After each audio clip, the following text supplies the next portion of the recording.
Good morning, everyone, and welcome to another exciting episode of Tuesdays with Cory. As you can tell, I'm not in Whitehall today. I'm at the wonderful Daydream Acres with this fabulous person next to me, Shannon Barnette. Tuesdays with Cory! This is in no way a representation that all Tuesdays will be with Cory.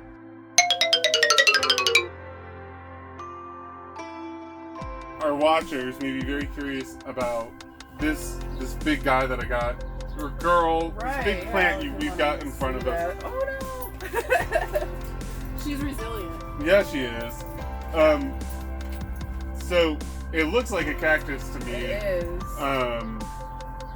What can you do with this? Tell me about it. Yeah, so this is like one of my favorites. I'm a big fan of native plants. Okay.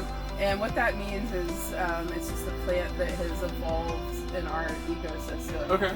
It wasn't, brought in at all. It just has been in Ohio. And this is one of those. This is a prickly pear, or an Apusia humifusa, which is the Latin name.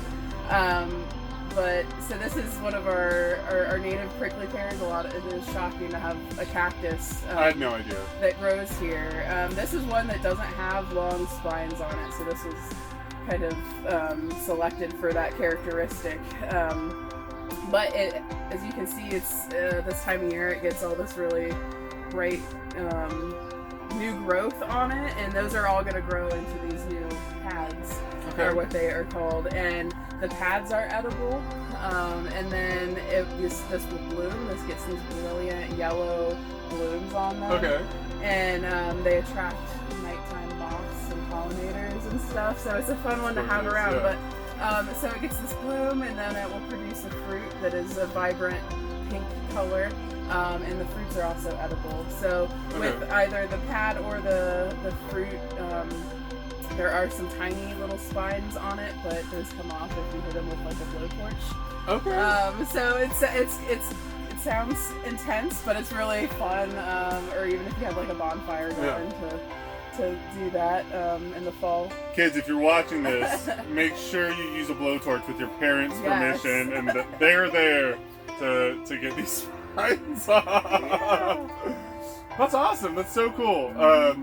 And do you know where in Ohio this can be found? Or I want to say it's more northern, sort of with like where the sand dunes sort of. Yeah. I forget the name of that part. Like oak openings. Yes. Yeah, I used to work up for Toledo Metro Parks. Nice. Yeah, so I know all about the oak openings region. It's a great place to visit. Yeah. So I'm pretty sure that's where this is, but. Cool. So one of the other natives that we've got here in Ohio is it's an artichoke, right? Yeah, so it's called Jerusalem artichoke. Okay. You'll also hear it referred to as sunchokes. They're related to sunflowers, so they will get about 10 feet tall.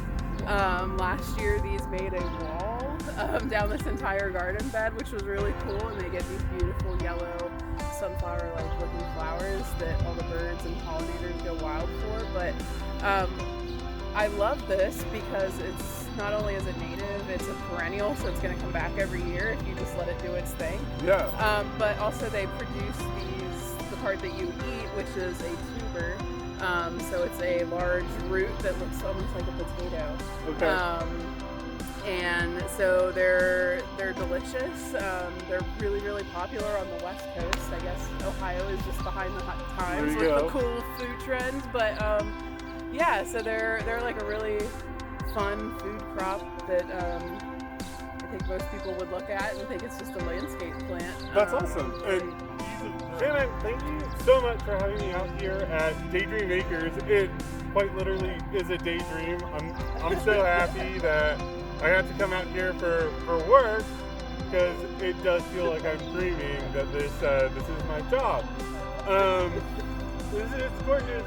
And I don't know if the folks at home can see, you got a beautiful like rolling hillscape in the background. Yeah. This is a gorgeous place, and I love what you're doing.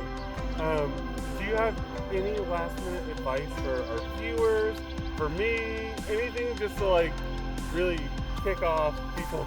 Oh gosh. I'm gonna say definitely grow things that intrigue you. So whether it's a food that you want to eat or you see a seed in a packet that looks cool to you, just grow something that kind of sparks an interest in you, because then you'll be more inclined to investigate and go further with it.